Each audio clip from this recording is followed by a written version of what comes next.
भाजपा प्रदेश अध्यक्ष बाबूलाल मरांडी और भाजपा सांसद संजय सेठ राजधानी रांची के आंड्रे हाउस में आयोजित एक सम्मान समारोह में शामिल हुए। इस कार्यक्रम में जनजातीय कला एवं सांस्कृतिक क्षेत्र में काम कर रहे आत्मनिर्भर आदिवासी कलाकर्मियों को सम्मानित किया गया। मौके पर बाबूलाल मरांडी ने कहा कि बेहतर झारखंड बनाने की दिशा में सबको पहल करनी होगी, तभी झारखंड बेहतर बन सकेगा। वहीं जेपीएससी के पेपर लीक के मामले में उन्होंने कहा कि देश के करप्शन खत्म होना चाहिए। जब तक पैसा लेकर जॉब बेचा जाएगा तो जेपीएससी के परिणाम यही होगा। लोकसभा चुनाव की तिथियों की घोषणा होने के सवाल पर तैयारी को लेकर उन्होंने कहा कि हम पूरी तरह से लोकसभा चुनाव को लेकर तैयार है।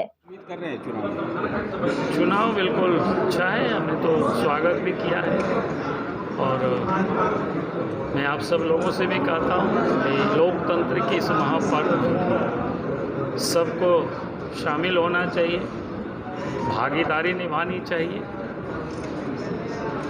क्योंकि 5 वर्षों में एक दिन ऐसा अवसर मिलता है हम अपने हाथों से अपना भाग्य को बनाते हैं, वो चुनाव है। तो इसमें सब लोग शामिल हो। कई सीटों पर अभी भाजपा का जो शेयरिंग है वो अटका हुआ है कि कौन वहाँ से चुनाव लड़ेंगे या किसके खाते में वो सीट जाएगी। अब जब घोषणा हो जाएगी तो आप सब लोगों को पता चल जाएगा। इलेक्टोरल बॉन्ड पर लेकर पूरा हंगामा है, आपके विरोधी पूरा रेस है। अरे भैया वो लोग क्या हंगामा करेगा। अगर औसतन देखेंगे तो भारतीय जनता पार्टी को तो इलेक्टोरल बॉन्ड कम मिला। हमारे पास जितनी तादाद में सांसद उसके हिसाब से तो 20 करोड़ रुपया का ही हिसाब बैठता है। बाकी जो शेष दलें हैं उनके यहाँ तो 200 करोड़ रुपया का हिसाब बैठता है। हमारे पास तो क्षेत्र का भी व्यापक विस्तृत है, देश के अंदर में बड़े भूभाग पर हमारी सरकारें भी चल रही हैं। तो ये सब लोग तो हर हमेशा कुछ ना कुछ मुद्दा, भाई इससे और ट्रांसपेरेंसी क्या हो सकता है। जो कहा गया कि भाई ट्रांसपेरेंसी, कोई भी व्यक्ति जब बॉन्ड परचेज करता है तो वो अपना चेक काट करके बैंक को देता है और उतना बॉन्ड परचेज करता है। कहीं कोई उसमें से काला धंधा नहीं है।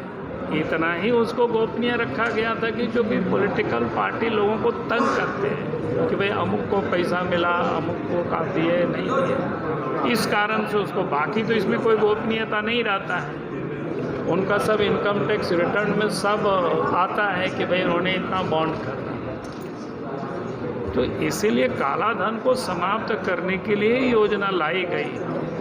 अब फिर सुप्रीम कोर्ट कह रहे हैं तो कोई नया दिशा निर्देश देंगे। सर गांडे घोषणा हो चुकी है, वहाँ से कयास लगाए जा रहे हैं कि अब कहीं से भी लड़े यार, कोई भी लड़ सकता है, लड़ने में कहाँ मनाही है। भ्रष्टाचार के आरोप में वो जेल में बंद। क्या बोले? भ्रष्टाचार के आरोप में जेल में बंद है। हम कह रहे हैं चुनाव लड़ने से तो रोका नहीं गया है, तो जेल से कई लोग चुनाव लड़ते, वो भी लड़े, उसमें क्या दिक्कत है। सर गांडे उपचुनाव की घोषणा हो चुकी है, जेएमएम कह रही है कि वहाँ से कल्पना सोरेन चुनावी मैदान में आ सकती है। अगर लड़ेगा ये हमारा विषय नहीं है यार, बीजेपी लड़ेगी वहाँ से चुनाव, इतना तय है। सर कल तक बीजेपी विरोध में थी कि 1 साल से कम समय का चुनाव का समय। हाँ तो हमने कहा ये इसमें कौन गलत है, 1 साल से कम ही समय है तो हमने कहा। इसका मतलब ये थोड़े होता है कि आप इलेक्शन कमीशन ने चुनाव की घोषणा कर दिया तो चुनाव लड़ेंगे। नहीं सर, जेएमएम का कहना है कि हरियाणा में एक मुख्यमंत्री बनाया गया है, इसी के चलते अब गांडे में चुनाव हो रहा है। बाबूलाल जी बोल क्यों नहीं रहे? मजबूरन अब उनको, हम मजबूरन क्यों बोलेंगे भाई, मजबूरन क्या विषय है, मजबूरन कुछ भी नहीं है। हम लोगों को जो कहना था हम लोगों ने कहा। हम लोग रोज़ आवेदन, सरकार को हम ढेर आवेदन लिखते हैं, सरकार को ढेर हम चिट्ठी लिखते हैं, तो मेरा चिट्ठी का कोई रिप्लाई वो देते हैं क्या? या हम जो लिखते हैं वो मान ही लेते हैं क्या? हमने इलेक्शन कमीशन को कहा, उन्होंने नहीं माना, घोषणा किया, तो बीजेपी चुनाव लड़ेगी, खत्म बात है। हमारे घर का मामला नहीं है। हम तो भारत का विकास, भारत तीव्र गति से आगे बढ़े, 5वीं सबसे बड़ी आर्थिक शक्ति बन गए। अब हम $5 ट्रिलियन की ओर जा रहे हैं। हम दुनिया की 5वीं 4थी सबसे बड़ी सैन्य शक्ति बन गए। अब तो भारत नहीं, दुनिया ये मान के चल रही है कि मोदी जी तीसरी बार प्रचंड बहुमत से आ रहे हैं। 4 जून को परिणाम आएंगे, किंतु माननीय प्रधानमंत्री जी के दौरे अमेरिका, इंग्लैंड, जर्मनी, जापान सितंबर, अक्टूबर, नवंबर, दिसंबर तक तय हो गए, माने दुनिया मान चुकी है। और भारत के 140 करोड़ देशवासी तो मान के चल रहे हैं अब की बार 400 के पार। इंडी गठबंधन बनाया था ना, फोटो खिंचवाई थी ना, हैदराबाद, बेंगलुरु, पटना, कहां उस समय हम लोग ने कहा था ये घमंडी गठबंधन है, या फोटो खिंचाओ गठबंधन है। अब आप देखो क्या स्थिति हो गई है। सपना देखना भूल गई है आप लोग। ये तो मुंगेरी लाल के हसीन सपने तो गठबंधन वाले देख रहे थे, क्या हुआ। आप मैं आज की तारीख नोट कर लो, आप 4 जून को मेरे से बात करना, जब ये आंकड़ा 400 से बहुत ऊपर जाएगा। आज आप ही लोग बोल रहे हो ना कि गठबंधन के लोग तो ये उम्मीदवार अभी घोषित उम्मीदवार मिल ही नहीं रहे हैं, घोषित कैसे करें। इनको बोले आप भी लड़ जाओ, ना हम नहीं लड़ेंगे, आप भी लड़ना ना, मोदी तो बहुत विकास कर रहे हैं, मेरी तो जमानत जा रहा है, आप लड़ लो, ना हम नहीं लड़ेंगे, मेरी तो पॉलिटिकल लाइफ खराब हो जाएगी।